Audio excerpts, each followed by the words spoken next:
Hey, yo, as the kids say. Welcome, ladies and gentlemen, to a new day. Pardon me. Hope you all are doing very well. I cannot complain.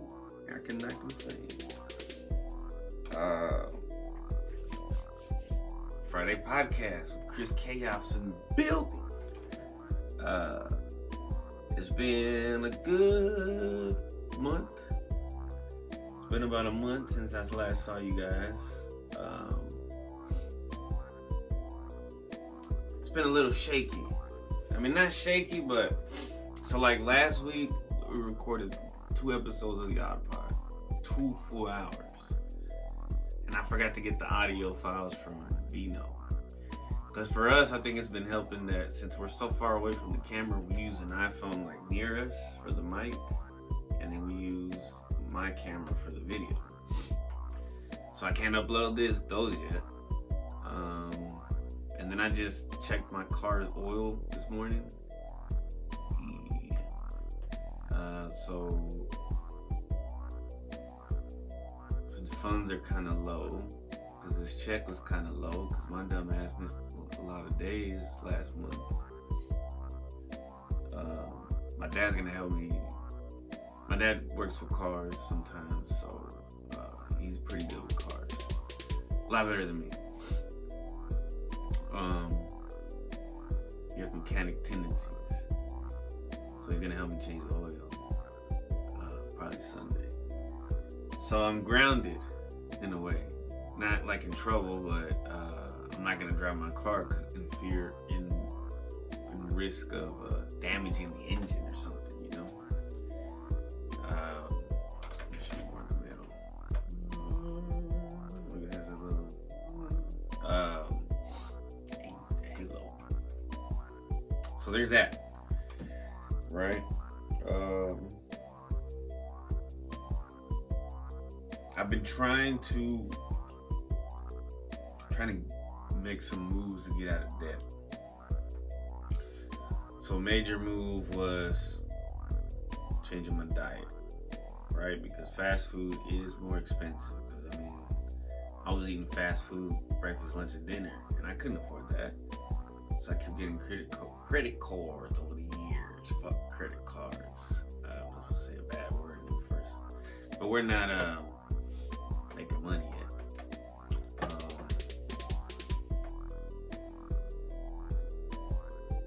I think you're not supposed to cuss within the first 5 minutes when you're monetized. So, yeah, man. Try to get a loan, got denied. Rejection hurts no matter where you get it from. It's funny because people say the worst that can happen is they say no, and it's like, yeah, but that does suck. I mean, I guess it's not the end of the world, but rejection sucks. From experience. Many of us know from experience. So I've been mentally prepping myself to try to get some overtime, extra money when I get back to work.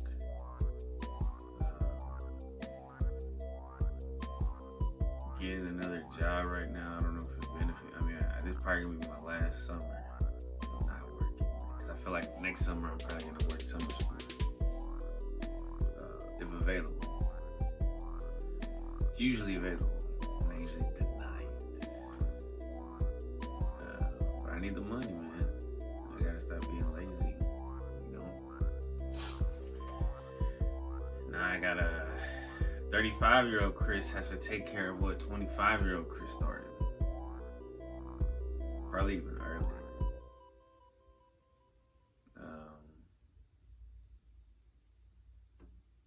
Yeah. So that's heavy, heavy on the minds. But today I switched up my routine. I went for a walk in the morning. So also I twisted my ankle. Excuse me, but my ankle it's twistable. Like ever since I was a kid, and I played soccer for a couple years, and I rolled it. I think I rolled it for the first time when I was playing wall ball. Which, if you don't know, is when you get the tennis ball, you throw it, hit the wall, somebody catches it. If you miss, if you like catch it but drop it or it hits you, you gotta run to the wall and touch it uh, before somebody gets the tennis ball and hits the wall before you touch the wall. Somehow I rolled my ankle, and my friends helped me. I remember my friends helping me like carry me. And ever since then, man, those ankles just be rolling, rolling, rolling, rolling. Ankles steady rolling. If you're too young, that's from like an old Walmart commercial. Price is steady rolling. When Walmart used to have a little smiley face logo. Man, shout out to the guy who created that. I seen a picture of the guy who made the happy face logo, and he didn't look happy when he made it. Quite odd indeed. What else? So I think last time I talked about the storms. Pretty sure. What else is going on? My son's birthday's coming up. Father's Day just passed.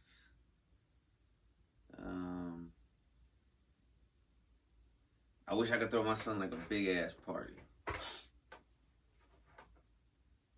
Hopefully I'll be well off enough that I could throw him a big wedding when he gets married or something. Oh yeah, so I went to the creek. That shit was fly as fuck. I saw tadpoles, fish, different kinds of birds. I saw this beautiful duck that I gotta look up because it's not a mallard duck and it's not no regular. That shit was like one of those orange Asian ducks or something. It was beautiful. Beautiful. And what else I see over there? Some baby ducks, some regular ducks.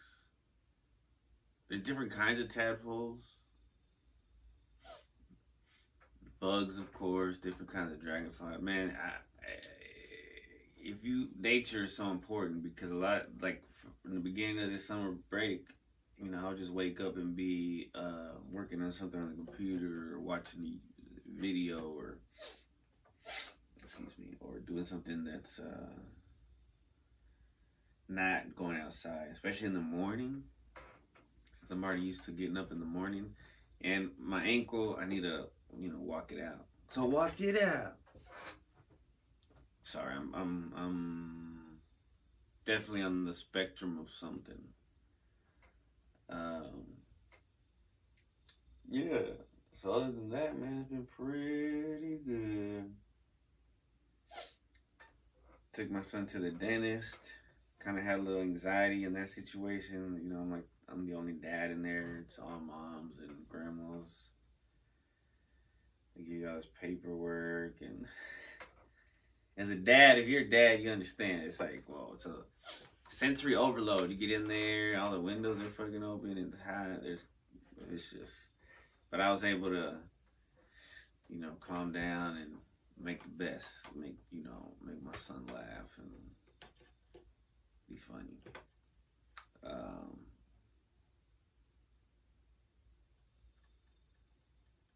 It's funny because it comes off as me being grumpy when I'm having like a sensory overload, when I'm having anxiety or whatever,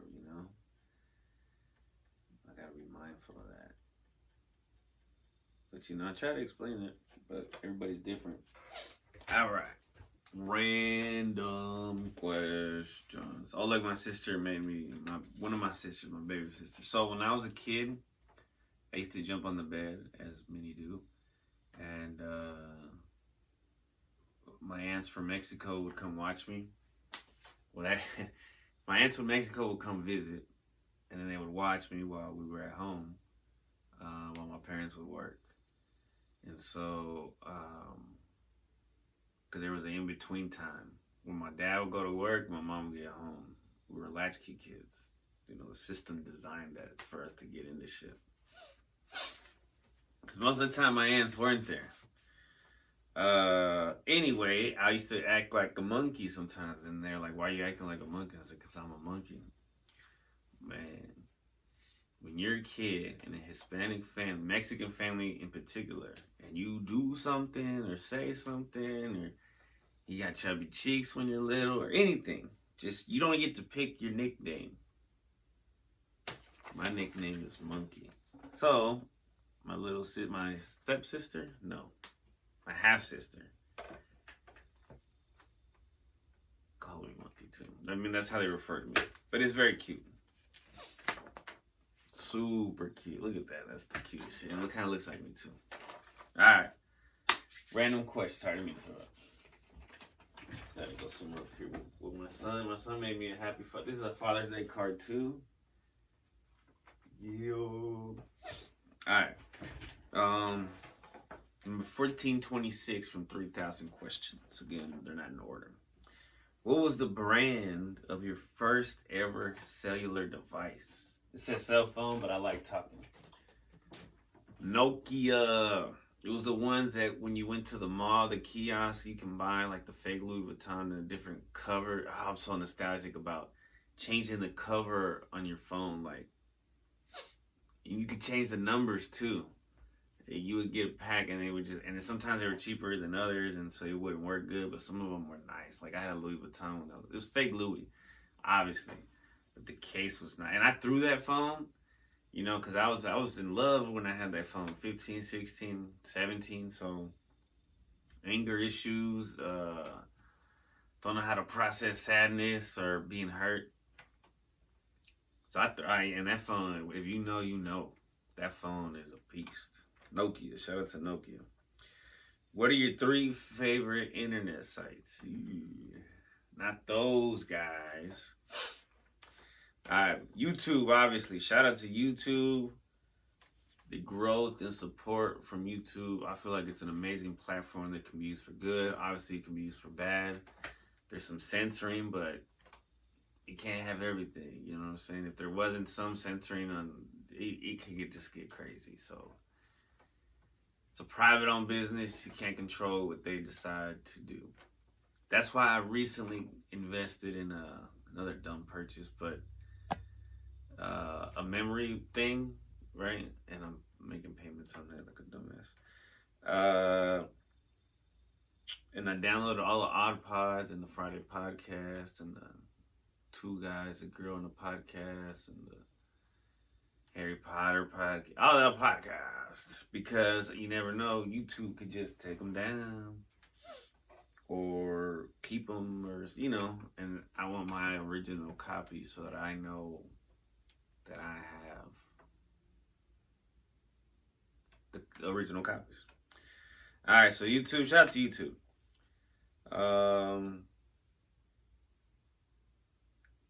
Instagram. So I wonder, I'm assuming, I'm going to say, because this is, whoever wrote this, I think it was like a mix of people. What they should have said was, what are your 3 favorite apps, right?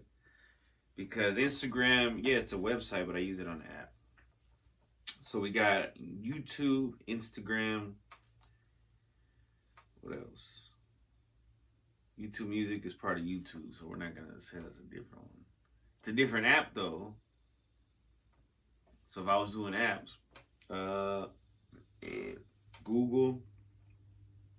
Okay, I don't know if Google counts, but there's a website called Buzzsprout, and they let you, well, you gotta pay, but you can upload the audio to your videos, like just audio tracks.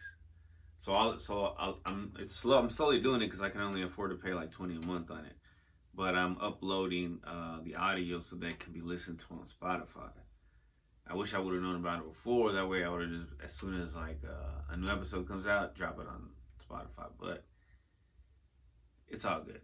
We're like on 220 something in the videos, and on Spotify we're like on 140 something. It is what it is.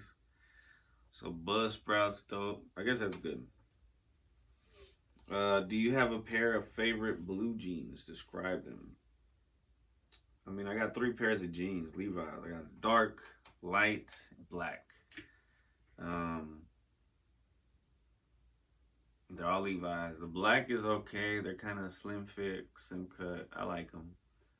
Um, my dad got me those. And I've had two pairs, but you know, whenever you lose something and you're just like, it must have got jacked or something. And then I have the dark blue ones. Um, so the light blue ones, the cut's weird. Because when I stand still, it's like the leg's kind of fucked up. You know what I mean? It's not. And then they got a couple stains on the light one. Because, you know, I work in pre-K. So the dark blue, I guess. Nah, the black ones, because my dad got them for me.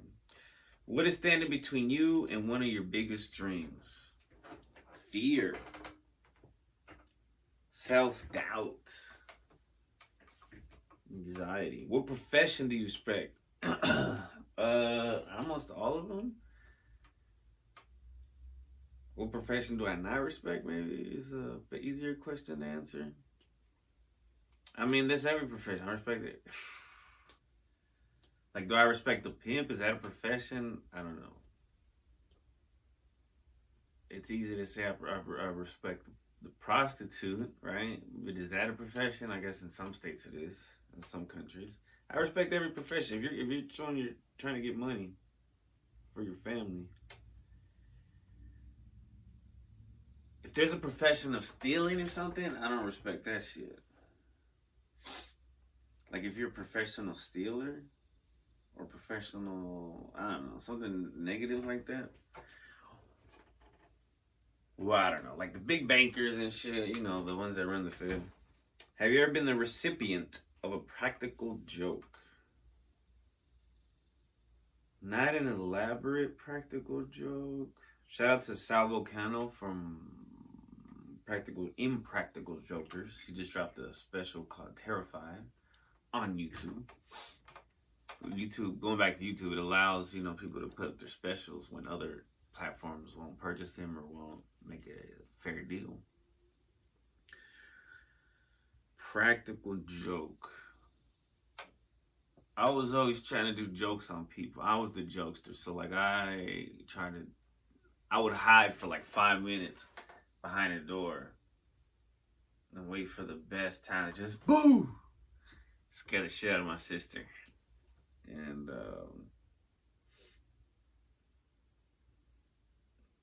then what kind of other joke? Like one time I had like this bandage, so I wrapped it around my arm and pretended my hand was like fucked up. And I went to the door and I was like, "Hey, what's up?" And I just to get some sympathy or whatever, just to see what would happen.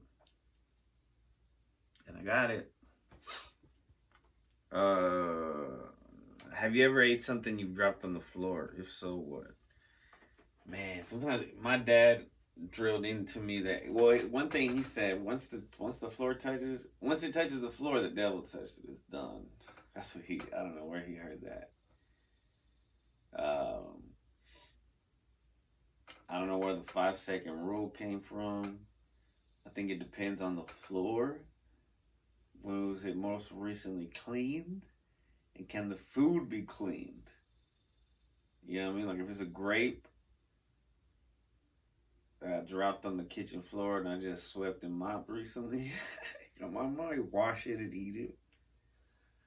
But I don't know, man. It's kind of crazy the way I feel about it. Would you consider being an Uber driver if you needed to make extra money? Nah, at least not in my vehicle. That's so weird, driving people around that you don't know. I have to have that's kind of scary. I used to deliver pizzas, and one of the dudes told me, "Man, I carry a gun." And I was like, "What? Should we be carrying guns?" How do you know when you're in love? What is the main sign? When you start getting nervous all the fucking time? No. I don't know. What is love? Honestly, in love is whenever you feel like you would die for somebody. Right? I mean, I don't know, because I would die for just. Never mind. That's a deep philosophical question. They go from random ass like questions to some deep philosophical ass shit. How do you know when you're in love? You'll get a sign from above. You get a feeling. Sometimes I get a good feeling. I get a feeling and I want. Yeah, that's a good one, right? You get a weird. The universe lets you know. You get signs from God. Honestly, you pray and you get a sign and be like, yo, this the like. Me and my son's mom were teenagers. I don't think it was ever meant for us to stay together, but it was meant for us to get together, to have our son. Which is another deep philosophical question, which I don't want to get into, which is right now, which is life destined, or do we have free will, or is it a mixture of both? I think that's always the conclusion I come to. Is that it's a mixture of both. It's like how you get there is up to you. All right, we're gonna end right there. Take a break. Come back.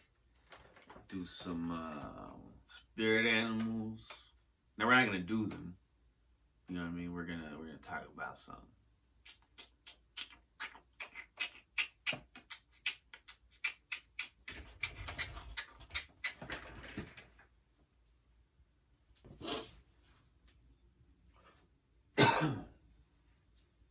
Yo, yo, yo. At the pillow. Alright. Welcome back. If you're joining us again. Welcome if this is just the segment that you're watching. So, when I used to confuse centipedes and millipedes. Right? I used to think centipedes were the small ones that had all the legs kind of close together. And I used to think the millipede was the one that had all the legs all crazy and shit all sticking out and looking gross. But it's vice versa. So I seen a centipede before. But before school let out, there were some millipedes. And some kids were collecting them, this first grader. But I found it weird and odd that so many, there were several, it was like 1, 2, 3, like I don't know how many, it wasn't like crazy amounts, but it was enough to like, what the heck? So I wanted to look it up. Millipede. So this is from dreamsdepiction.com. The school is kind of a big house for a lot of the kids, and they get love from teachers that they don't necessarily get at home all the time. So it's kind of a house. Let's see what this says. Exploring the spiritual meaning of millipede in your house opens a door to understanding patience, transformation, and the importance of taking small steps toward profound change. Oh, because it takes a bunch of those steps. These creatures, embodying nonviolence and tranquility, offer unique insights into navigating life's complexities and embracing gradual progress with resilience and creativity. The symbolism of the millipede extends beyond its physical presence, representing a journey of self-discovery and personal growth that emphasizes patience, perseverance, and flexibility. As you delve into the in-house meaning of millipede, you're invited to explore how these interpretations can influence your perspective on challenges, adaptations, and the pursuit of tranquility. So the symbolism of millipedes in various cultures. Patience and tranquility, as we were saying. Often millipedes are seen as emblems of patience, urging us to take life at a slower pace. The symbolism is prevalent in numerous cultures that value the virtue of patience and the calm it brings into our lives. Protection and luck. In some traditions, millipedes are considered protectors, warding off negative energies. They're also believed to bring good luck, an aspect that has led to millipedes being kept as pets in some cultures for their vibrant colors and auspicious presence. Weird. No offense if you have them. Excuse me. Transformation and resilience. Millipedes symbolize the power of resilience, adaptability, and transformation. This is mirrored in their ability to regenerate and detoxify, teaching us the importance of cleansing and rebirth in our personal growth journey. Whoa. In addition, their association with the earth underscores the significance of staying grounded and stable amidst changes.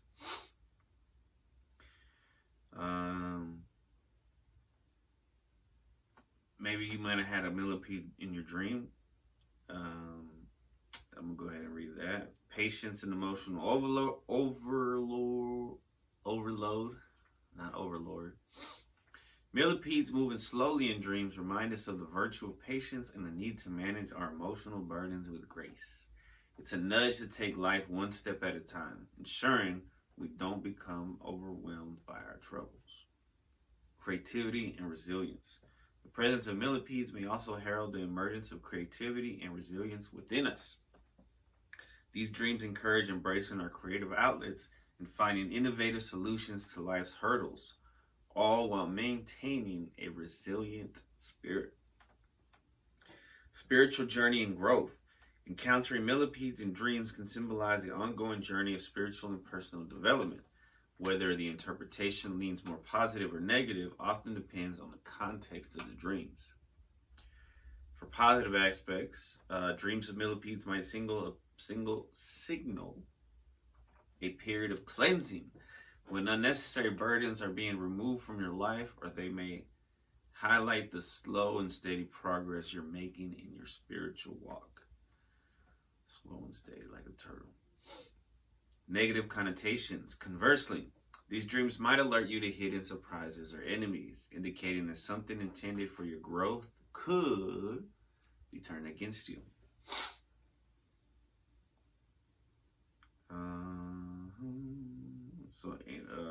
Embracing millipede energy. Millipede is the spirit, totem, and power animal. Personal growth and transformation through the millipede's journey. Applying the lessons of millipede to daily life. So if you want to read more of that, it's at dreamsdepiction.com. Oh, this is cool. Nutritional and environmental mindfulness. Inspired by millipedes' diets of decaying organic matter, consider incorporating sustainable and organic food choices into your diet, contributing to both personal health and environmental conservation. Acknowledge the millipede's role in its ecosystem, reminding us of the importance of our own impact on our surroundings. Make efforts to reduce your carbon footprint and engage in activities that support the health of our planet. Beautiful. Oh, and then I got two more that I got on Word documents. So from astrology.com, the millipede is a symbol of patience, resilience, and adaptability. Its numerous legs suggest a creature that can navigate life's obstacles with ease. Oh, because if I had all those legs, I wouldn't have tripped. So I was leaving my grandma's house and I was like, just a couple steps because I was looking at my phone. Millipedes have long been associated with transformation and rebirth. Their ability to shed their exoskeleton represents the shedding of old beliefs and habits. That's from TucsonSpiritualDirection.org. Not Oregon. Alright, what is next? What is next? What is next? What is next? What is next? Ah! So I drink a little bit of V8. Alright. Poop dream. I had a crazy dream. I can't go into all the details because it's crazy, but I could go into the basics, all right? So basically, I had a dream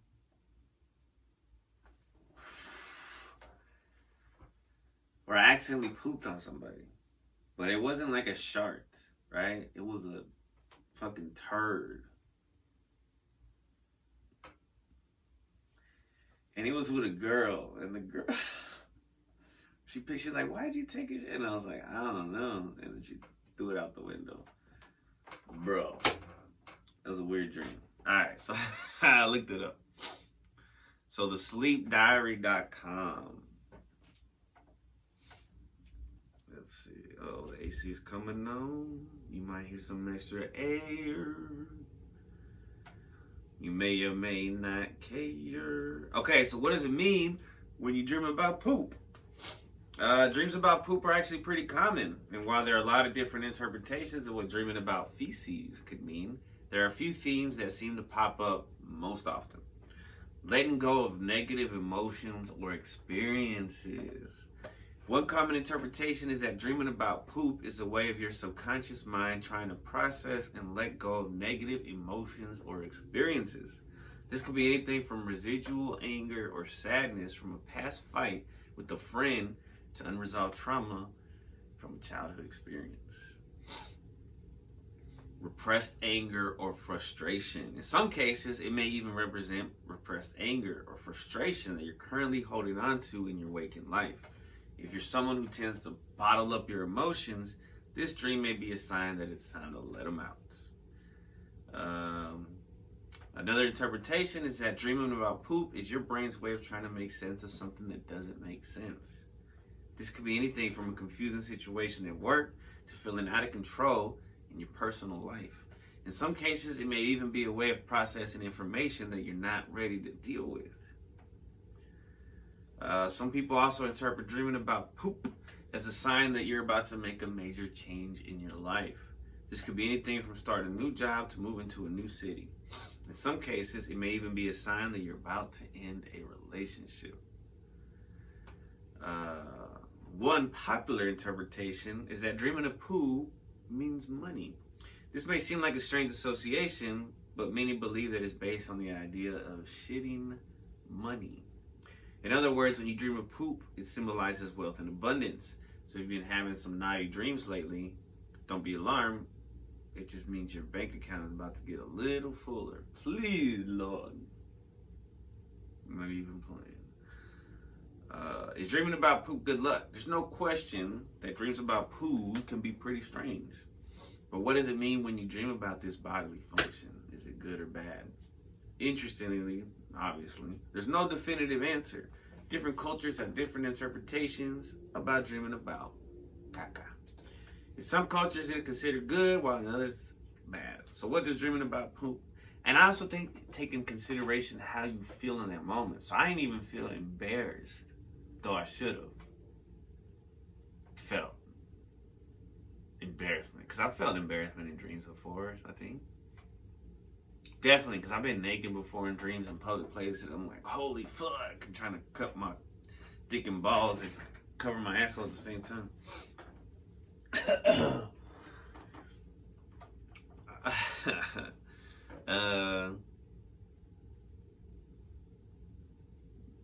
It's up for you to decide, but these are like, some interpretations. So if you dream about poop in the toilet, if you're someone who generally has a tidy bathroom, it may represent anxiety or feelings or disgust.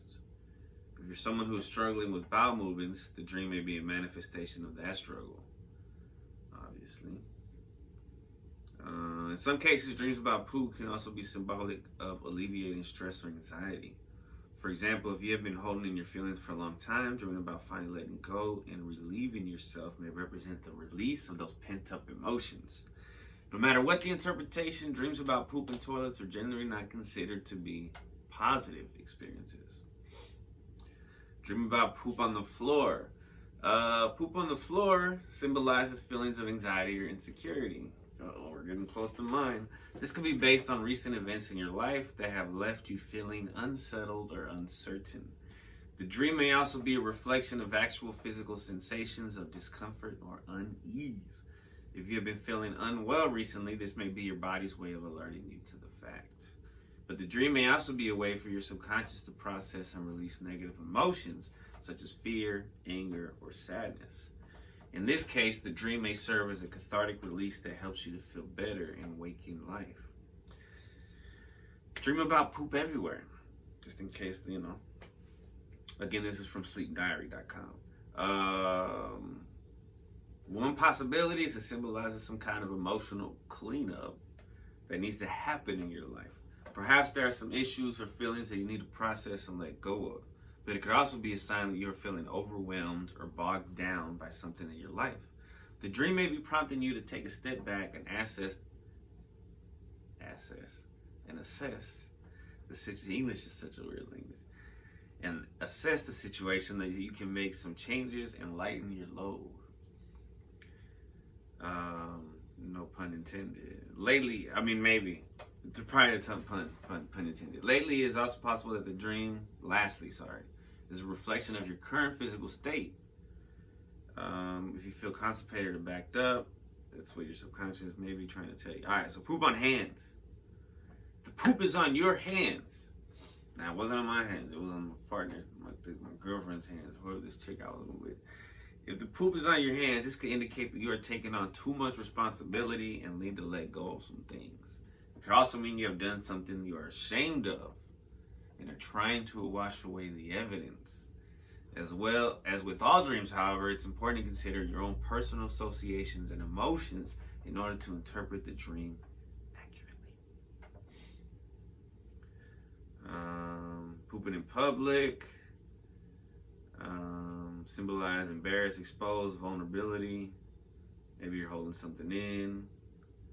Could be a gut reaction, something that's making you feel uncomfortable.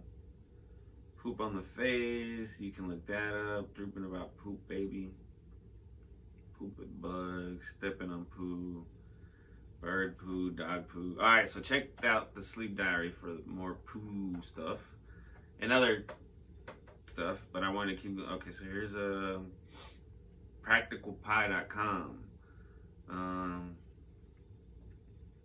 So they say it's a dream that enslaves people and forces them to deal with issues. It's a major issue when someone distracts you while you're using the restroom. It's embarrassing to poo on the floor in a room. It's a spiritual attack when you cannot finish removing the poo from your body. Well, this one starts talking about Satan.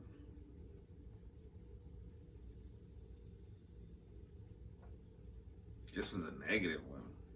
Practical Pie is saying that it's negative.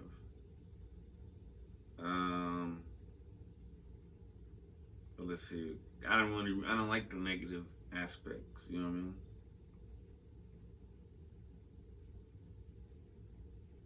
Okay, it says either something negative or something good. So that's like, you know, some of these websites, bro, and then, you know, sometimes they just be guessing.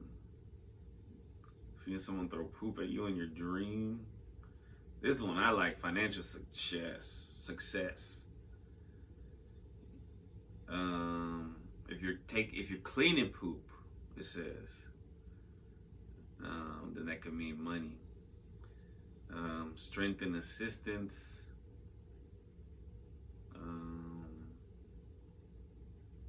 Your angels will support you even if you go through something upsetting. Spiritual restrictions. If you're constipated. Positive meanings. Suggests you're cutting ties with unreliable friends. It indicates that a spiritual worm consumed by your body is attempted. Ooh, what the fuck? No, man, it's not that one. Some of these are random. It indicates the Lord's peace will soon roll over your life. I mean, I like that one, but I don't see how that one implies it's feasible to be problem-free. I mean, life really did not give a fuck. It shows that your load is light. Oh, man. You're releasing negative influence. All right, that one's kind of Interesting. Last but not least, worldofdreams.com. Let's see a little bit what they got to say. Letting go of what no longer serves you. That seems to be a reoccurring theme. Hidden emotions that need to be liberated. Think of this symbol like digested experiences and issues that haven't been fully processed yet, still bubbling around inside until they fully manifest in an unexpected way in your dreams. Poop in your dream may represent feelings you don't even realize you had, such as fear or anxiety simmering below your conscious awareness. Interesting. The need to be acknowledged. On one level, dreaming about pooping or being smeared in feces could represent the feeling that your presence or accomplishments are overlooked or minimized. It's as if you're screaming out for attention, yet no one is listening. Essentially, dreaming about it demonstrates a desire for acknowledgement from those around you, both on an external level as well as within yourself. Might be an urge to express yourself freely, unencumbered by judgmental eyes. In this case, it becomes a cathartic release, allowing you freedom of expression without fear of criticism or ridicule. Like the other one said, repressed guilt or shame. An uncanny sign of personal transformation. Symbol of prosperity. I like that one. An invitation to embrace your shadow self. What if the poop comes alive? Like, what was it? Poopy pants. What was it? Howdy ho, Mr. Poopy. Alright, so that's cool. That's pretty cool. Pretty cool. Alright, we're gonna take a break, ladies and gentlemen, and we will return with anxiety news. Don't have the blues. It's anxiety news. Don't have the blues. Welcome, ladies and gentlemen, to Anxiety News with Christopher X Chaos. And tonight, we are going to discuss 3 headlines. First one from markets.businessinsider.com. Sorry, this is not Illuminati. I didn't mean to do that. It was an accident. I'm just trying to do something with my hands. Pandemic stress in pregnant mothers may affect anxiety regions of babies' brains. Okay. This headline does not need that first word. A critical part of the brain linked to risk for anxiety later in life, the left amygdala, was significantly smaller by volume in babies of mothers who reported stress during the COVID-19 pandemic. Okay, I guess you can leave it on there. According to a new manuscript published in JAMA Network Open, the right hippocampus, which governs spatial, visual, and verbal memories, and the white matter were also reduced in children whose mothers reported stress. The research from Children's National Hospital provides mounting evidence that children in the pandemic, even those far too young to understand it, need ongoing assessments of developmental or mental health support later in life. Looking ahead, we want to use this information in studies with similar findings to empower pregnant mothers to request support to mitigate their stress, especially in the event of another global health crisis. In any event, though. But yeah, I mean, that's a mass level. Said Nikki Andescavage, MD, a neonatologist and principal investigator at the Center for Prenatal, Neonatal, and Maternal Health Research. We also want to make sure, she says, babies born during COVID-19 get the services that they need in life if they develop anxiety or other mental health disorders. Researchers at the center use magnetic resonance imaging, or MRI, to compare the brains of 103 babies born between 2014 and 19, prior to the pandemic, to 59 born between 20 and 22. Mothers who had COVID-19 or other complications in their pregnancies were excluded. The babies underwent MRA imaging while in utero and again soon after delivery. The mothers were evaluated for stress and anxiety using the Spielberger State Trained Anxiety Inventory and other evidence-based scoring measures. Pre-pandemic, 21% of mothers reported elevated symptoms of anxiety. In the pandemic cohort, that number jumped to nearly 62%. Their babies' brains were also changed. Oh my goodness, that sentence. As regions widely understood to control emotion and anxiety displayed under smaller volumes on MRI imaging. I didn't understand the last part of that. Given the global impact of the pandemic and universal reports of mental distress worldwide, not some so that was we'll talk about that another time. The potential impact of these findings may impact an entire generation of children born during the pandemic. The team is just beginning to unravel the medical significance. Catherine, Limperopoulos, PhD, director of the Center for Prenatal, Neonatal, and Maternal Health Research, said understanding the impact of stress is vital in supporting the healthy development of young children. Current studies are underway at her center to tease apart the role of stress in prenatal development and examine its long-term impact on development,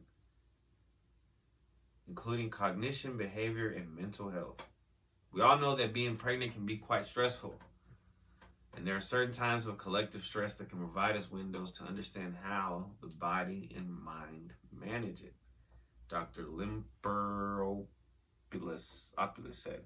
At our center, we care deeply about the health of mothers and babies, and our researchers plan to continue investigating the role of stress in development, to continue building data to show that mental health must be a greater priority.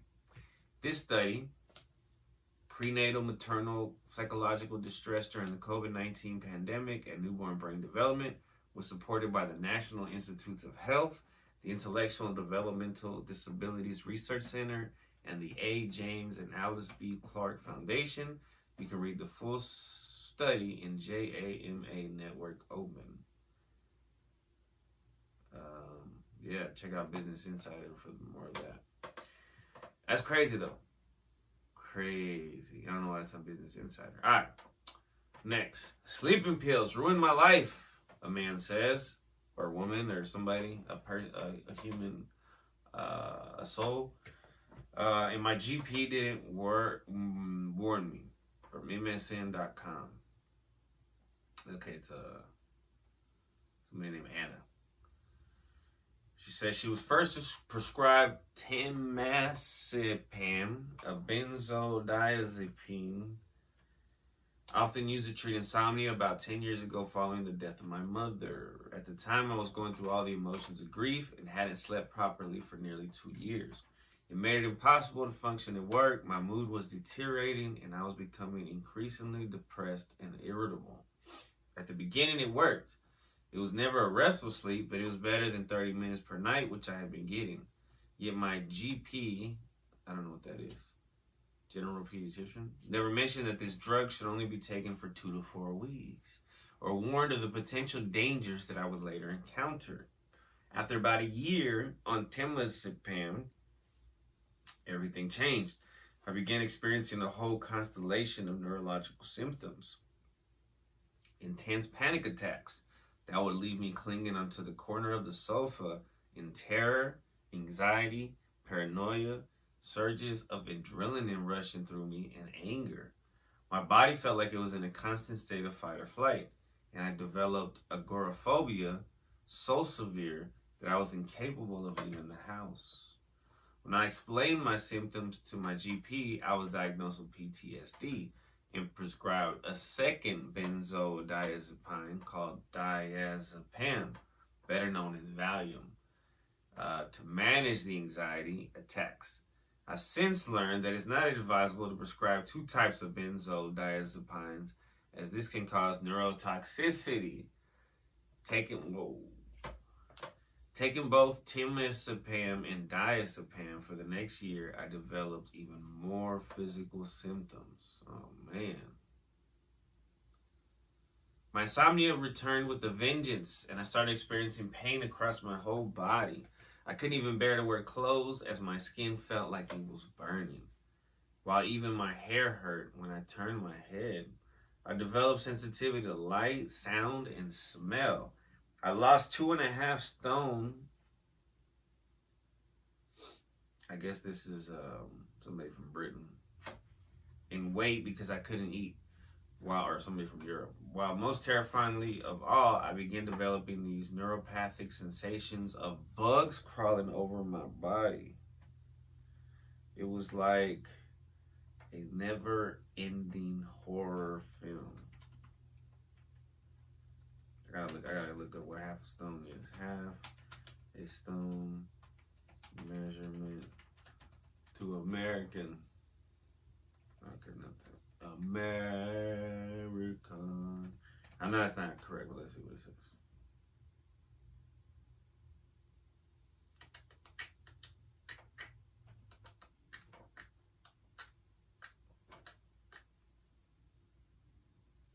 Whoa, so a stone is about 14 pounds. Okay. So 2.5 stones? 28 plus 7. I should be able to do that in my head. 28, 29, 30. Like 35 pounds. Because she couldn't eat while most terrified. Okay, then I read the rest. During all of this, I sought medical help on the NHS countless times, and I was repeatedly told that the symptoms were all in my head, that they weren't real, and I should have cognitive behavioral therapy. So she could be either from the United Kingdom or Ireland. That's what the term they use. They weren't real. She was told that her symptoms weren't real and I should have cognitive behavioral therapy. I was made to feel like a liar, a hypochondriac, or a nuisance patient. No doctor would countenance the thought that these symptoms could have been induced by benzodiazepines. Eventually, my doctor agreed that I should stop them, or diazepam, but I still described the same dose of temazepam, and my physical symptoms continued to worsen. Desperate for some explanation, I exhausted all my life savings, spending thousands of pounds on private tests and pointless appointments with a traumatologist because I had been diagnosed with PTSD. Because of the sheer variety of symptoms I was experiencing, I found myself being labeled with all sorts of conditions, even autoimmune diseases, but there was never any laboratory evidence. The first time I realized that my symptoms were benzodiazepine induced was when I began to discover online patient communities. Thousands of people who had all suffered in similar ways. Initially, I couldn't believe it. That the little tablet I've been taking for 8 years might be the source of all my symptoms. My GP agreed to let me try and wean myself off of temazepam and advised a tapering regimen which reduced the dose by a quarter of a tablet per week. But instead of getting better, things became rapidly worse. I found myself totally unable to speak and even remember my family's names. One morning I woke up and found I had lost sensation in my legs and was taken to A&E with a suspected stroke. The hospital doctor simply did a CT scan, gave me the all clear and sent me home with the Zimmer frame, saying there was nothing further they could do. I was left totally disabled and not knowing why. Things became even worse when I was allocated a new GP who advocated an even more drastic tapering regime. I had no desire to be on these drugs anymore, and so I complied, but all hell broke loose. My symptoms were horrific, and I began hallucinating. I would probably still be on benzodiazepines to this day, but I managed to find the UK-based support group, Beating Benzos, who basically saved my life with their wealth of information. I was immediately told to familiarize myself with the renowned manual written by the British doctor Professor Heather Ashton, providing evidence-based guidance on how to withdraw from these drugs. The more I read, I learned why my previous tapering attempts had gone so badly. Being a short-acting benzodiazepine, any rapid decrease in the dose would swiftly induce powerful withdrawal symptoms. Years later, I would discover I had all classic symptoms of benzodiazepine dependence. If my GP had recognized this, I could have been spared from suffering permanent chemical harm, induced harm. But instead, things only continued to get worse. I learned from the patient community that to stand a chance of ever getting off these drugs, I needed first to switch to a long-acting benzodiazepine and then taper extremely slowly, reducing the dose in tiny amounts every 2 weeks. They put me in touch with the psychiatrist who wrote to my GP, making it clear that tapering had to be at my pace. All in all, it took me 18 months to successfully wean myself off of temazepam. It wasn't smooth, and I hated having to keep taking the very drug which had harmed me. Even at a much slower pace, the withdrawal symptoms were so bad that there were times that I thought I was going to die. And sometimes I wish I would because I just couldn't take any more of it. My previous symptoms, dizziness, heart palpitations, pain, panic attacks, would hit me in waves, leaving me completely incapacitated. For an entire year and a half, I was basically bedridden. Even something as simply listening to an audiobook was impossible. The only small light of hope came in the form of messages from others who had also been harmed by benzodiazepines and been through the same ordeal. I am now several years free, benzodiazepine free, but I'm still living with the damage these medicines inflicted on me. A decade ago, I was working in the airline industry as an active person who enjoyed looking after 2 grandchildren. Now I can't even chop a tomato. To this day, the damage inflicted on my mind and body means I struggle with memory, focus, processing information, constant headaches, dizziness, extreme light and noise sensitivity, coordination, and debilitating gastrointestinal symptoms. Oh no. I suffer from muscle weakness. And I can't walk more than 20 meters without needing to sit down. Working is impossible because I can't concentrate for very long. I can't even prepare meals for myself. My daughter has had to change jobs so she can look after me as well as her own 2 children. There are many things which could have been done to avoid this and minimize the risk. Instead, most doctors seem to be completely unaware of the risks of prescribing these medications long-term and enabling patients to successfully taper their use. Despite being prescribed benzodiazepines by my doctor, I was made to feel like a drug addict at times. Yet, I didn't want to be taking these drugs at all. I hadn't sought them out for pleasure. I never intended to speak about what happened to me. I wanted to put this traumatic experience behind me and move on as best as possible. But every day I can see this same harm is still happening to people, which is deeply upsetting. There is a desperate need for medical professionals to be better educated on the subject. If the healthcare system is going to continue prescribing these drugs, there need to be measures in place to protect people and prevent more lives being ruined by drug-induced harm. Man, that's heavy. Heavy. As told by David Cox. So it says, why people become physically dependent on benzodiazepines. There's been studies, and people can become physically dependent within a matter of weeks. Not just the brain, but the symptoms can impact virtually every other organ system, from central nervous to hormonal pathways and the gut.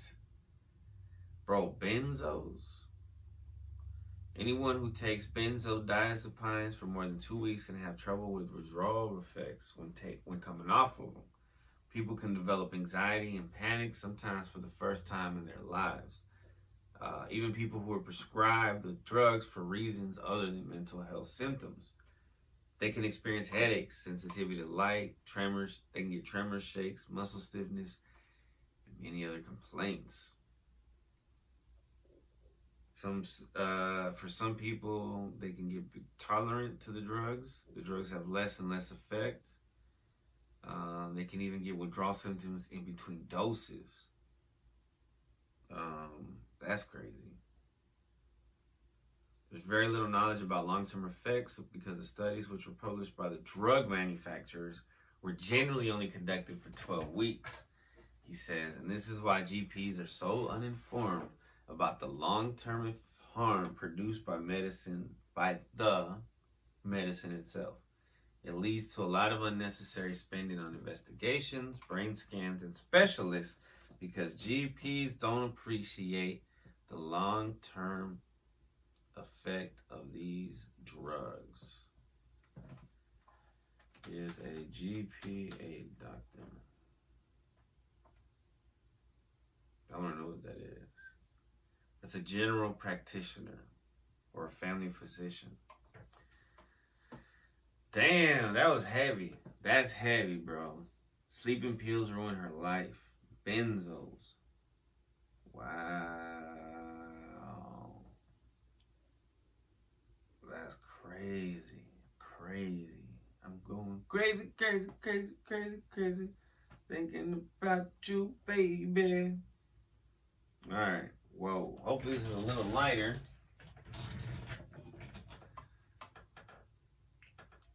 If not, you know, it is what it is. It is anxiety news, so you get what you get in full effect. Alright, this is from news-medical.net.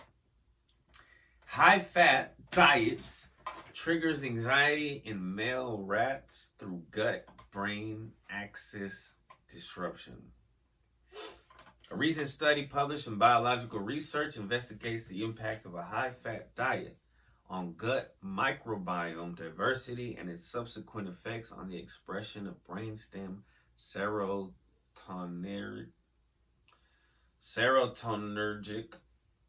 genes associated with anxiety-related symptoms.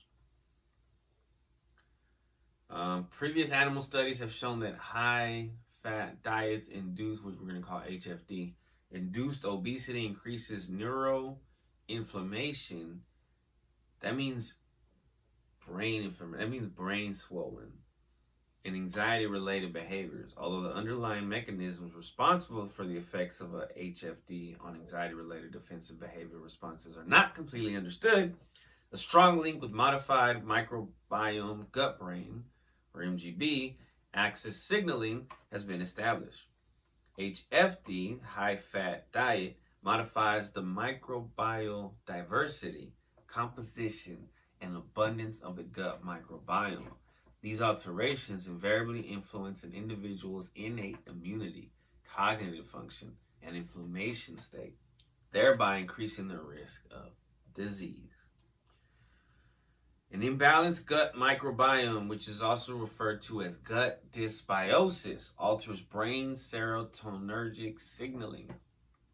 The serotonergic system regulates an individual's emotional state and promotes anxiety-like defensive behavioral responses. In the brain, the dorsal raphe nucleus is the key source of serotonin. Previous studies have shown that the serotonergic neuron activation in the caudal region of the dorsal raphe nucleus and dorsal part of the dorsal raphe nucleus induces anxiety-like responses. All right, this is kind of hard for me to read. The caudal part of the DRD nucleus is strongly associated with the regulation of anxiety-related defensive behavioral responses in rodents. Increased expression of tryptophan hydroxylase 2 messenger ribonucleic acid, which is mRNA,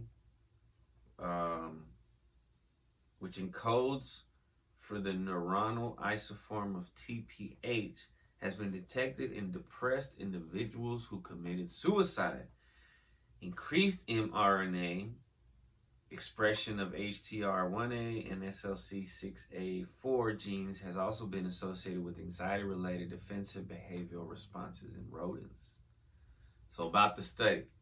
The current study hypothesized that high-fat diets modifies gut microbiome diversity and composition, thereby increasing serotonergic gene expression in the CDRD, which triggers anxiety-related defensive behavioral responses in male rodents. To this end, rodents were subjected to HFD or controlled diet for 9 weeks, following which their gut and microbial composition and diversity were assessed. Additionally, TPH2, HTR1A, and SLC6A4 gene expression in the brainstem RAF nuclei were evaluated along with the rat's defensive behavioral responses. Rats were kept under controlled noise and temperature conditions with free access to food and water for 9 weeks. Fecal pellets were collected for microbial analysis. At the end of the study, all rats were euthanized using rapid decapitation and brains were analyzed.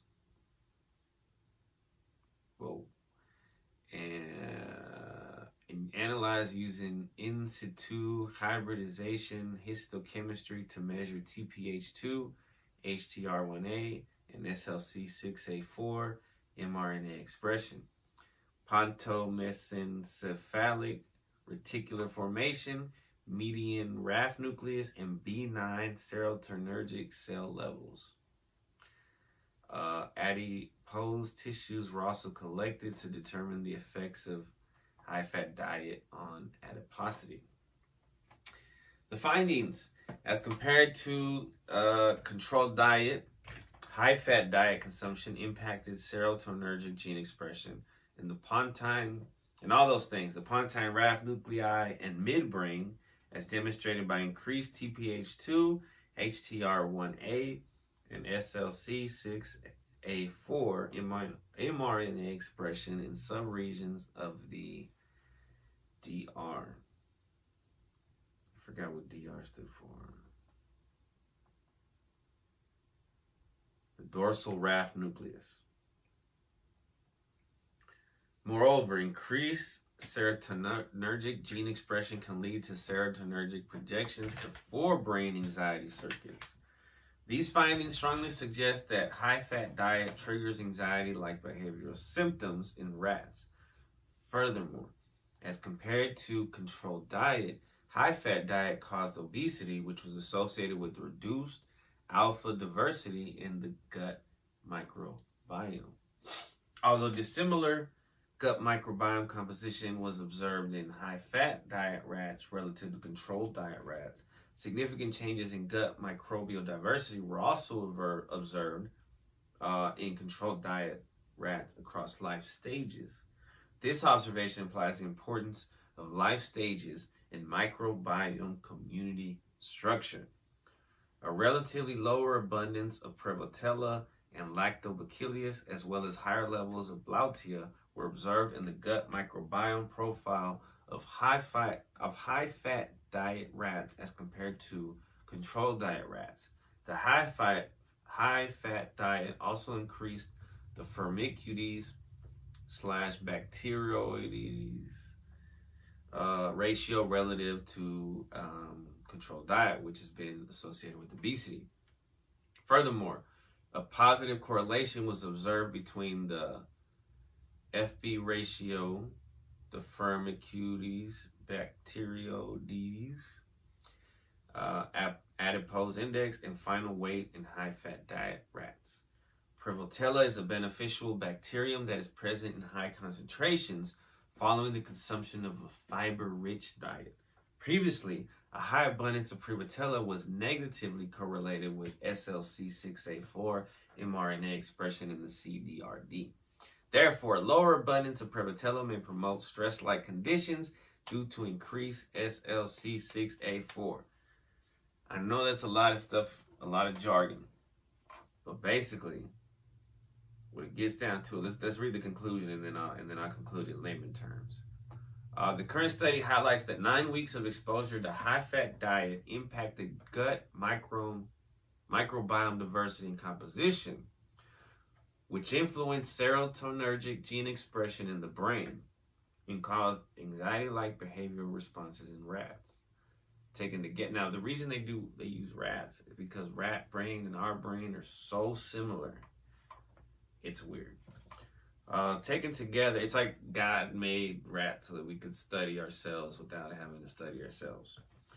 I don't know, that's a wild take. These findings provide new insights into the possibility of developing microbiome-based interventions to prevent stress-related psychiatric disorders like anxiety. Man, interesting. To me, anyway. Okay, that's done. Anxiety news. We'll be right back with Godzilla -1. All right, welcome back, ladies and gentlemen, to the Friday podcast, TV show and or movie review. Today I'm going to talk about Godzilla -1. Now, I had no interest in this movie. Oftentimes, the movies that are the best movies that you see are the ones you didn't even care about seeing. Oftentimes. So I was kicking it with the Odd Pod in the episode, the most recent episode that's out. After we recorded that one, we grubbed and then we watched Godzilla -1. It was on Netflix. So I mean, my experience with Godzilla, I remember seeing one way back in the day, like in 2000. There was this cool game that I used to rent on the, I think of the original Xbox. And it was like a Godzilla versus the monsters, and you could like fight each other and destroy the city. It was pretty cool. All right, so a little background. Godzilla -1 is a 2023 Japanese epic kaiju film, which is monster movies, like giant monster movies. Directed and with visual effects by Takashi Yamasaki. It's the 37th film in the Godzilla franchise. It's distributed by Toho, and it's Toho's 33rd Godzilla film, and the 5th in the franchise's Reiwa era.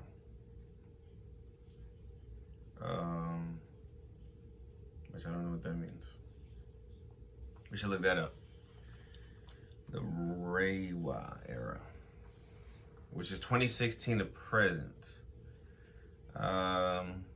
In December 2014, Toho announced plans for a new Godzilla film of its own for a 2016 release. The film is Toho's reboot of the Godzilla franchise, and after Legendary's Pictures reboot in 2014. The film is co-directed by Hideaki Anno and Shinji Higuchi, both of whom collaborated on the anime Neon Genesis Evangelion. So the first one was Shin Godzilla.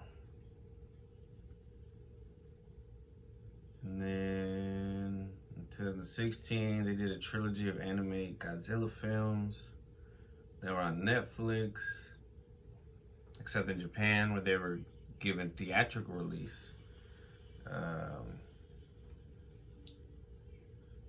Let's see. In January of 18,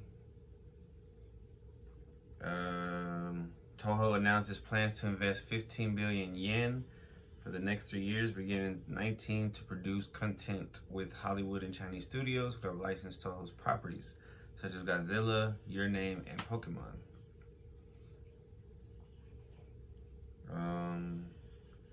In May of 2018, Toho's chief Godzilla officer Keiji Oda revealed that a sequel to Shin Godzilla would not happen, but expressed interest in a potential shared cinematic series between Godzilla and other Toho monsters, akin to the MCU.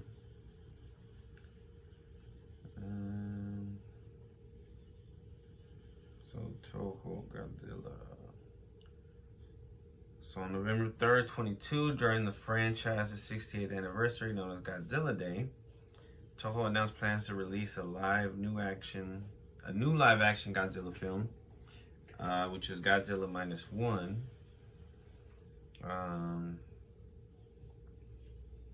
To commemorate the franchise's 7th anniversary. According to Collider, -1 became the most commercially successful Japanese film in the series and helped the Godzilla series become more popular than ever. In 2024, -1 won the Academy Award for Best Visual Effects, becoming the first Godzilla film to win an Academy Award, as well as the first Japanese film to win Best Visual Effects. Definitely well earned, man. I was impressed. Godzilla looked badass. Alright, so let's go back. So the film stars, I'm not gonna butcher their names, but there's amazing actors. Obviously, you can go to Wikipedia and look them up. Let me try. I'm just gonna say some first names: Ryunosuke, Minami, Yuki, Munetaka, Kaidetaka, Sakura, and Kuranosuke. I could have said their last names. Set in post-war Japan. So this is World War II. It follows a former kamikaze pilot suffering from post-traumatic stress disorder after encountering a giant monster known as Godzilla. Big part of me want to say it with an accent. Following Shin Godzilla, Toho was unable to produce another live-action Godzilla film until 2020, owing to a contract with Legendary Entertainment. Producer Minami Ichikawa appointed Yamazaki to create the film upon the completion of the Great War of Archimedes. Principal photography was postponed to COVID, leaving Yamazaki 3 years to write the script, which draws inspiration from previous Godzilla films and the works of Hayao Miyazaki and Steven Spielberg. In February of 2022, Robot Communications publicized that Yamazaki would soon direct an untitled kaiju movie. Filming occurred primarily in Chubu and Kanto. Whoa, Kanto's a real place. The Kanto region is a geographical region of Honshu, the largest island of Japan. In a common definition, the region includes the Greater Tokyo area, encompasses 7 prefectures: Gunma, Tochigi, Ibaraki, Saitama, Tokyo, Chiba, and Kanagawa. They announced the title last year in 2023. It premiered in Japan right on time on November 3rd to celebrate the franchise's 70th anniversary. It released in North America on December 1st, becoming the 3rd highest grossing Japanese film of 2023. Critics praised its visual effects, direction, screenplay, characters, and social commentary, with many hailing it as one of the best films of 23, including 12 nominations to the 47th Japan Academy Film Prize, 3 nominations at the 17th Asian Film Awards, winning 2, and winning Best Visual Effects, the 96th Academy Awards. So I don't want to give too much because y'all really need to go watch it. You will have to read, but the acting is incredible, so reading the subtitles doesn't really affect it. You know, you may already be used to reading subtitles.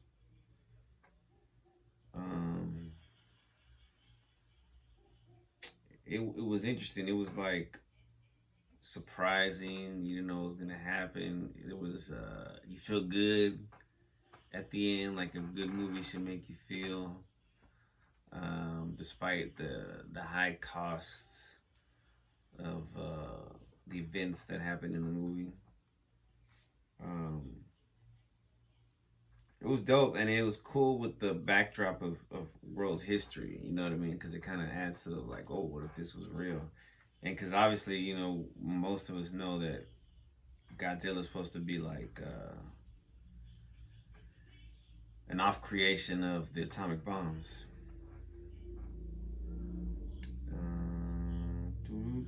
Alright, let's see. So this dude's definitely, and I remember him, right? I remember him saying that his cat influenced the design of Godzilla, and it was kind of like his face was a little cat-like.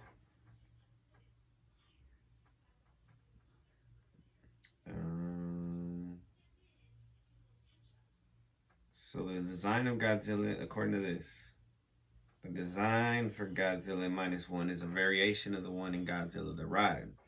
Inspired by the Godzilla, Mothra, and King Ghidorah, giant monsters all-out attack design, Yamazaki initially envisioned his design having half-moon-shaped eyes.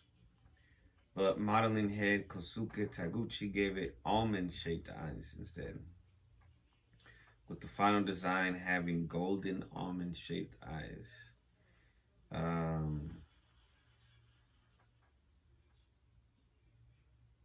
So Yamazaki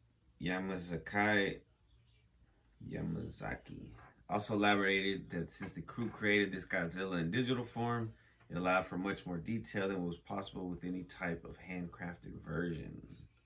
So we're able to increase the resolution of the scales and make them feel really, really sharp and give this aggressive texture. And in terms of the bottom of half of Godzilla, we make it feel very heavy and dense in a way that made the viewer feel like this mountain and triangular silhouette was moving through space. They try to make this Godzilla the most horrifying version yet.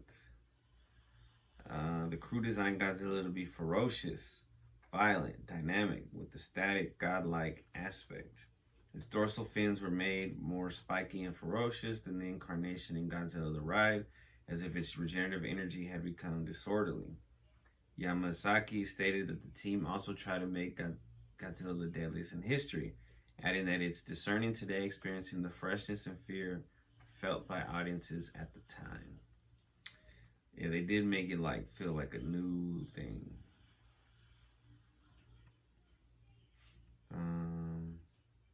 So I'm assuming these places are in Japan that they filmed. Yes. So they filmed in Japan, as we said earlier, Kanto region and regions of Honshu. The film would be set between 1945 and 1947. So there would be restrictions on the extras' costume sizes, hairstyles, declaring that long-haired men would require perms, and hair colors, declaring that hair dyeing would not be allowed. The film's maritime sequences were filmed at Lake Hamana and in the Enshu Sea. Between April and June of 22, several community businesses near the Tenyu River helped the crew modify and maintain boats to shoot Navy scenes in Enshu. Well, that's cool. The community getting involved makes the movie even better. It's like heartfeltness.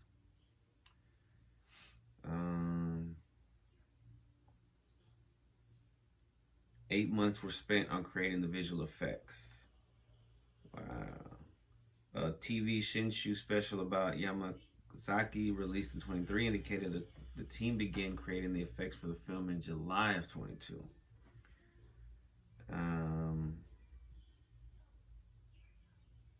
The ocean sequences were originally not intended to be as sizable in the film until compositor Tatsuji Nojima, who composes computer-generated water at home as a hobby, presented Yamazaki with some of his own water simulations, inspiring the director to rewrite his climax and include more scenes set at the sea. Oh, that's badass.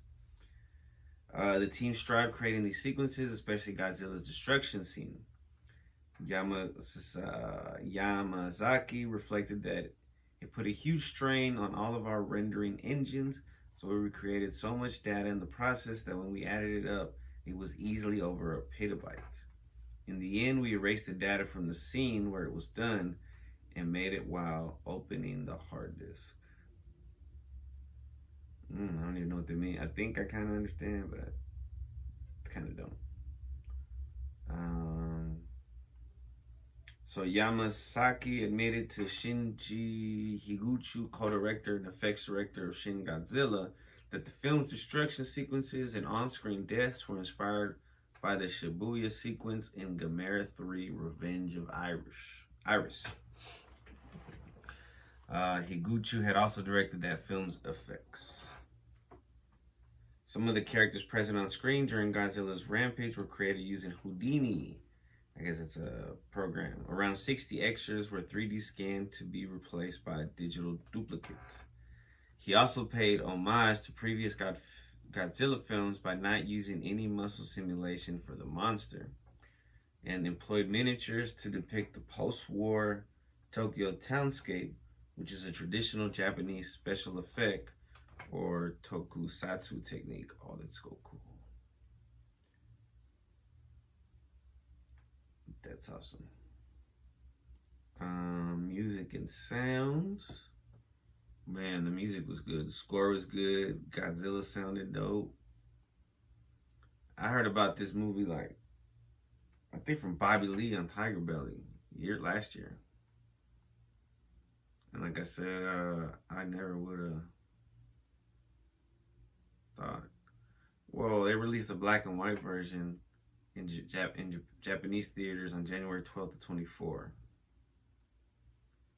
It also got released in the United States January 26th, where it played until February 1st.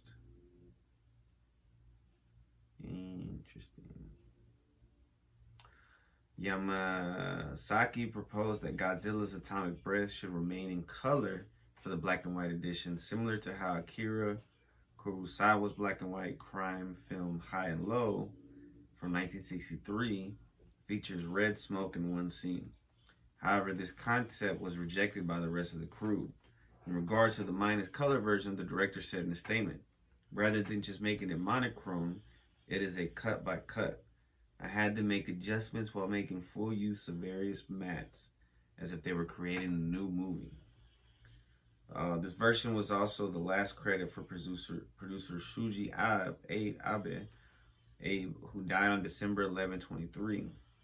Yamasaki and the visual effects team paid tribute to Abe at the 96 Academy Awards.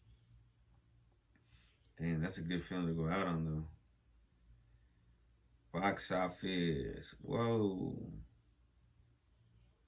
The film exceeded the company's expectations at the worldwide box office and helped their yearly theatrical income exceeding 100 billion yen, which is $680 million for the first time ever. Japan, Godzilla Minus One debuted at number 1 in the box office, grossing 1.04 billion or 7.8 million during its first 3 days. And you know, it talks about fatherhood, it talks about being a son, it talks about family, motherhood, friendship, life, death. It'll make you possibly cry if you don't mind crying and then watching movies. Let's see, controversies. When it was released, the budget became a topic of wide discussion. It reportedly had a budget under 10% of that held by the previous Godzilla film, Godzilla vs. Kong, which came out in 2021. I didn't watch that one because I'm not really into these kind of movies. And I probably wouldn't have liked that one, which was produced by Legendary Entertainment. On November 14, 2023, Yamasaki denied that the movie cost 1 billion yen, stating that the budget was higher. Multiple websites, including Variety, IGN, The Times, etc., asserted that the film's budget was 15 million, roughly 2.2 billion yen. However, Yamasaki also denied this figure and specified that the film cost less. He was like, somewhere in the middle.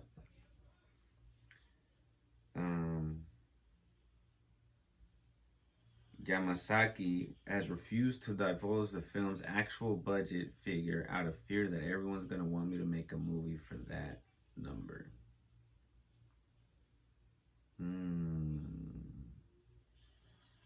Some Western journalists suggested that the film's low budget and low amount of animators reflected harsh working conditions in the Japanese film industry.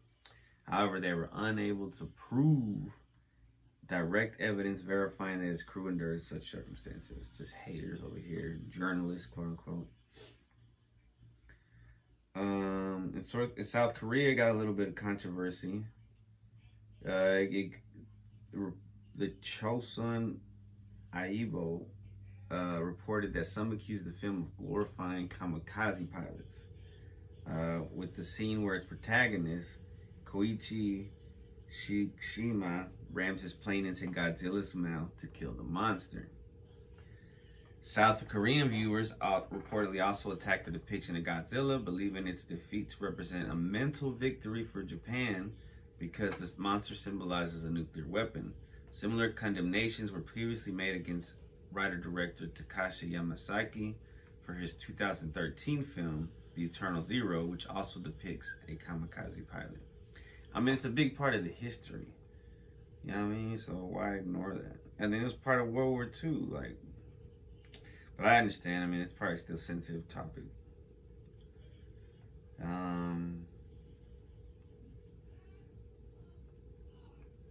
As a tribute to Godzilla -1, director Adam Wingard and visual effects supervisor Alessandro Ongaro recreated a shot of the ground bursting beneath Godzilla's foot for the Rome sequence in Godzilla Kong: The New Empire.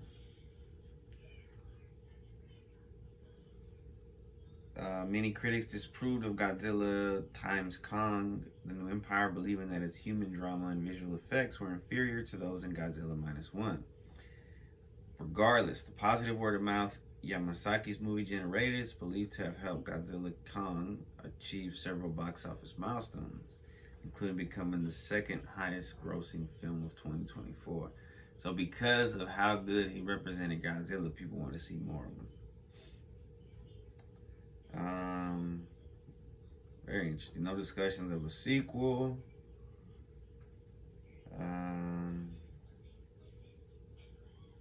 And if he did one, he would want them to go to the sea once again.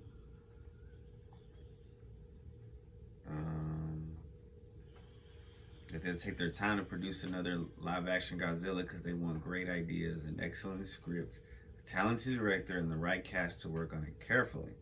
Because Godzilla deserves to have that level of intentionality. Respect, man. I never really had that much respect for Godzilla until now. 5 stars. Like I said, it discusses family, war, pain, death, honor, struggling with money. It talks about everything. It's great. It doesn't talk about it, but it represents it in certain ways. All right, we'll be right back, ladies and gentlemen, with Badass Women of Herstory. Right. Bum, bum, bum, bum. Badass Women of Herstory.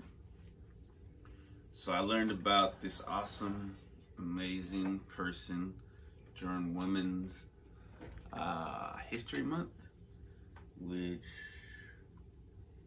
I think was in May. I'm not sure what month it was. But it was the inventor of the aquarium. I forgot, I was gonna look up how to say her name. Villepreux. Villepreux. Villepreux. Villepreux. Villepreux. Villepreux. Okay, Jeanne Villepreux Power, born Jeanne Villepreux, 24th of September, 1794. She passed January 25th, 1871. She was a pioneering French marine biologist, described by English biologist Richard Owen as the mother of aquariophily.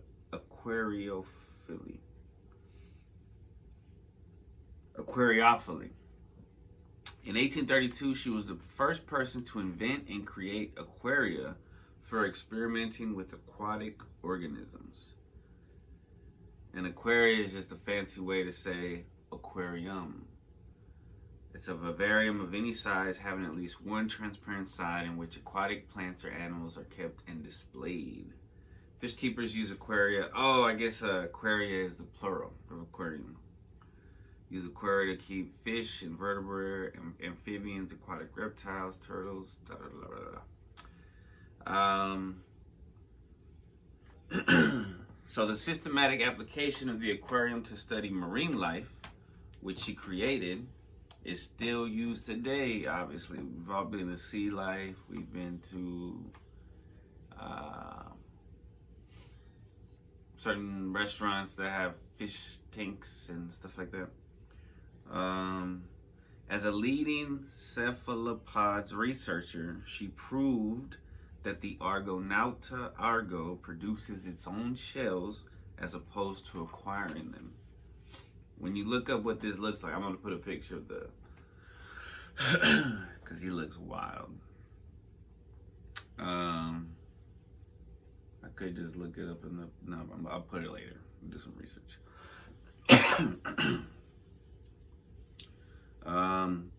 Via Prue Power was also a noted dressmaker, author, and conservationist, as well as the first female member of the Academia Giovania di Catania, which is the scientific academic society in Catania, Italy, in 1832. All right, so early life. Jeanne Via Prue was born in Julac-Corrèze. I'm probably not saying that right. On September 24th or 25th of 1794. The eldest child of a shoemaker and seamstress. So I guess that's where the dressmaker comes in. She just, weren't into it. She lived until 18 in rural France, where she learned to read and write. With the exception of reading and writing, Jeanne's schooling was fairly basic. Her family had to live on a strict budget, and her mother died when she was 11 years old. Moving to Paris. At the age of 18 in 1812, she walked to Paris to become a dressmaker, a distance of over 400 kilometers or 250 miles. The relative who was designated as her travel guardian assaulted her on her way to Paris and took her identity documents with him. What an asshole.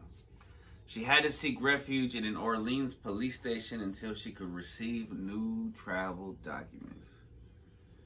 Due to that delay, her employment opportunity had been given to someone else. Dang. She found another opportunity working as a seamstress assistant. She built up and improved her skills many times over until she became fairly well known. In 1816, she became well known for creating the wedding gown of Princess Caroline in her wedding to Charles Ferdinand de Bourbon. She met and married the English merchant James Power in 1818, and she took the surname Via Prue Power following their marriage. The couple moved to Sicily and settled in Messina, where they lived for about 25 years. Foray into science. It was after moving to Sicily that Jeanette Via Prue Power took an interest in continuing her education. She began to study geology, archaeology, and natural history.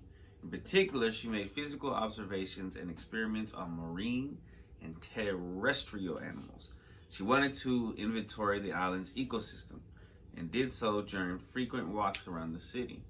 She was a self-taught naturalist who explored Sicily, cataloging and commenting on its flora and fauna while gathering examples of minerals, fossils, butterflies, and shells. As she traveled, she would document and collect samples, which were later compiled and published in Itinerario de Sicilia. Well, this is a long title.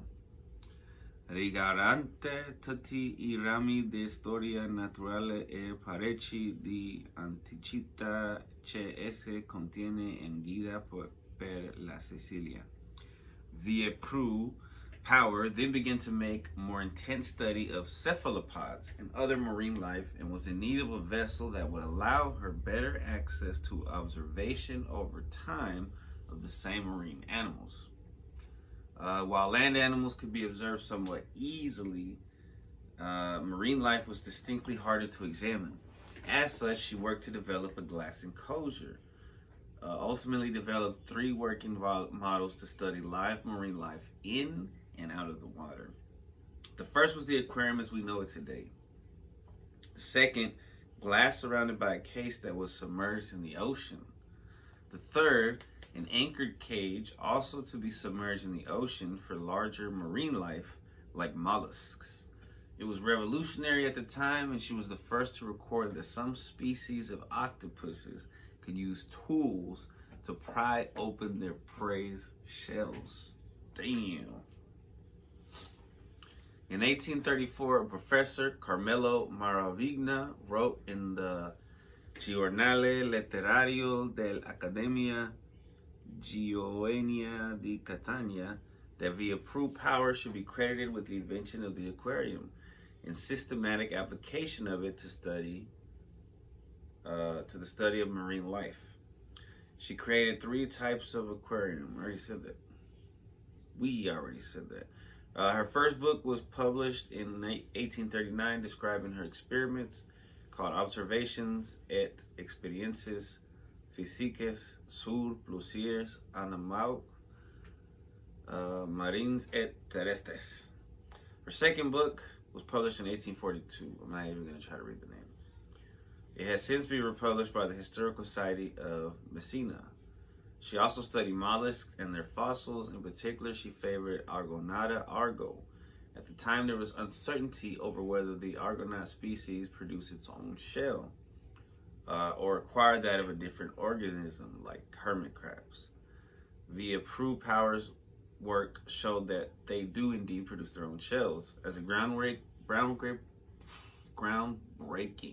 discovery, there was a considerable amount of backlash that she received for her work. There's always going to be haters. Via proved power was also concerned with conservation and is credited with developing sustainable aquaculture principles in Sicily. She was among the first to investigate aquaculture as a means of safeguarding and restoring fish and other marine animal populations. Being intrigued also helped to find ideas of aquaculture, which is largely considered a more sustainable food source in the future, specifically through utilizing cages attached to the shore containing fish at different life cycle stages to generate repopulation opportunities that could be moved to underpopulated rivers.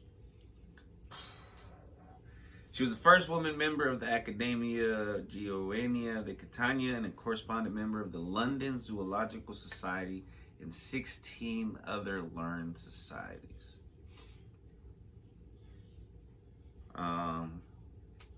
Innovation. Jeanne, via proved power, significantly brought forward the capabilities of marine biological research, gained admission into prestigious scientific societies after developing one of the most significant experimental tools in marine biological research. The innovation she came up with addressed a key problem at the time, the inability to see underwater. Her solution, the first ever glass aquarium, was a transformational innovation that changed the way marine biological research was conducted.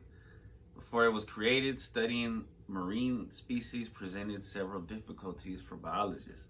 The development of marine biology as a scientific field was hampered by the incapacity to efficiently investigate these organisms in their native habitats. The problem was a significant pain point and was resolved by via proved power's idea, which helped scientists learn more about the biology and behavior of marine life. Jeanne, via proved power, created different models of the glass aquarium, as I said 3 times, for her outstanding work. And I already said that. The world has seen an increase. Okay. So her innovation is still used today, obviously. Although it's been improved many times, the core idea lives on. There are already more than 200 marine aquariums and ocean life centers across the globe. The world is seeing an increase in the construction of aquariums, which are now enjoyable destinations for both children and adults to explore. We wouldn't be able to examine and investigate aquatic life more easily without her innovation. The modern day style of the glass aquarium, created by via proved power, supplied the units was developed by the British biologist Philip Gosse from 1810 to 1888. The first public aquarium opened in London in 1853, and Gosse supplied the units displayed there. Aquaria became popular among the middle classes. Following London, the Berlin Aquarium Unter den Linden, or Berlin, opened its doors in 1869, and the public aquarium of Trocadero, or Paris, which was in Paris, opened its doors in 1867. Interesting. Late life. Since women were not permitted to give talks at academic conferences, enroll in colleges, or work in the scientific community, her results were disseminated around the globe via a proxy. Her research was presented to the London Zoological Society on her behalf by Sir Richard Owen, the preeminent scientist in Britain before Charles Darwin. They had been communicating with one another throughout her experiments. Her research was swiftly published in German, French, and English, and rapidly dispersed throughout Europe. Via Prue Power and her husband left Sicily in 1843, and many of her records and scientific drawings were lost in a shipwreck. Although she continued to write, she conducted no further research. She did, however, become a public speaker. She and her husband divided their time between Paris and London. She fled Paris during a siege by the Prussian army in the winter of 1870, returning to Juliac. She died in 1871. The siege of Paris took place from September 19, 1870 to January 28, 1871, ended in the capture of the city by forces of the various states of the North German Confederation led by the Kingdom of Prussia. The siege was the culmination of the Franco-Prussian War. Interesting. Commemoration. It was not until much later in 1997 that Jeanne Villaproux's power work was rediscovered after she had been forgotten for more than a century. In 1997, her name, Villaproux's power, was given to a crater on Venus discovered by a Magellan probe. In popular culture, a biographical song about Jeanne Villaproux's featured on 26 Scientists, Volume 2, Newton the Zeno, a 2008 album by the California band Artichoke.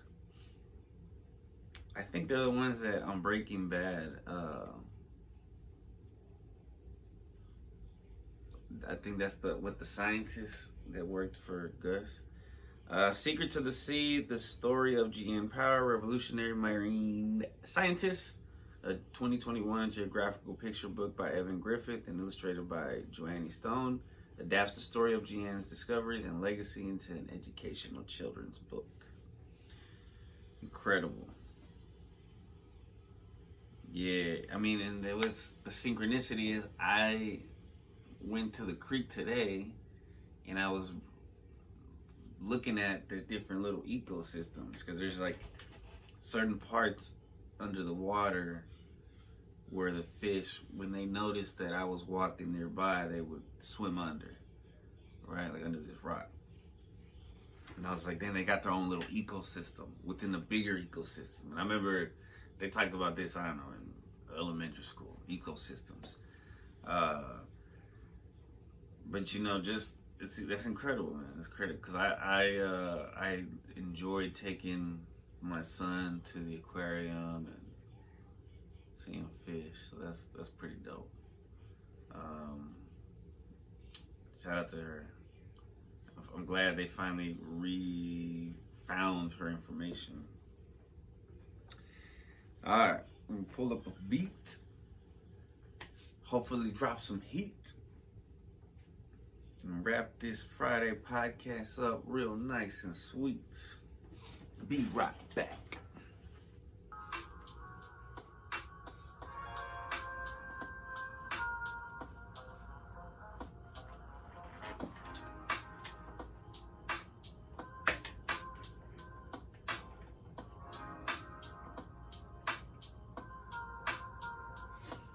Alright, yeah.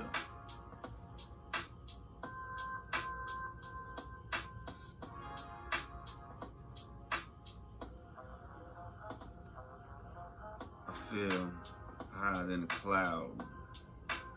I don't feel proud, but one day I will, because I got the will to try and hustle hard through the boulevard. Shoot to the stars. Cruising in the car, not understanding why and who we are. So I just look in awe and pray to God. I hear gunshots and I'm like, get the squad. Got a mob deep, but sometimes I'm solo. Might rock a t-shirt, might rock a polo. You might get rolled over, call you Rolo. Man, I fell off though. Alright. This beat is called Jazzy. I am feeling jazzy. Even when I'm bummy, I still look snazzy. Sometimes when I get angry, I get spazzy. Haters get at me. That was a short freestyle. I barely started at the end of the beat, that's probably why. Alright, one more little freestyle, let's go. I gotta save these so I can get credit.